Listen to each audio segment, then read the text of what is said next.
کہ what is the importance of the forest in the economy of a country.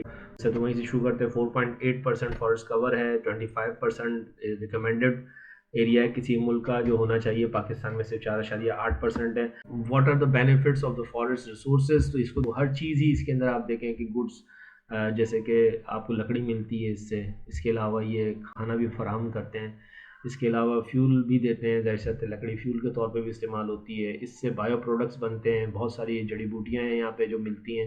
Ecological functions تو no doubt کی ecology ہے. ایک پورا کا پورا سسٹم ہے جس کے اندر جو ہے وہ فزیکل انوائرمنٹ کا ریلیشن ہے لائف کے ساتھ. وہ سارا کا سارا جو ہے کاربن اسٹوریج کرتے ہیں. یہ نیوٹرینٹ سائیکلنگ پوری کی پوری اس سے ریلیٹڈ ہے.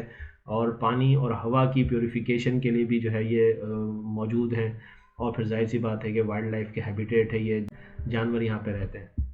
واٹر شیڈ کو اس کے ساتھ ساتھ سوائل ایروجن کو بھی, جو مٹی زمین کا کٹاؤ ہے اس کو بھی میٹیگیٹ کرتے ہیں. کلائمیٹ چینج کو, کلائمیٹ چینج جو یہ جو اس وقت دنیا کا سب سے بڑا مسئلہ ہے, اس کو اگر آپ نے روکنا ہے, اس کو کم کرنا ہے, تو آپ جنگلات زیادہ سے زیادہ اگائیں. کلائمیٹ چینج رک جائے گی.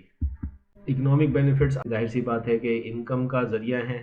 چیزیں فارسٹ کے گڈ سے بنتی ہیں, لکڑی سے بنتی ہیں. اس کے لیے جو سروسز سیکٹر ہے اس کو بھی یہ ہیلپ پرووائڈ کرتے ہیں. اور اسی طریقے سے جو انٹرنیشنل ٹریڈ کے اندر بھی جو ہے وہ ان کا کنٹریبیوشن رہتا ہے.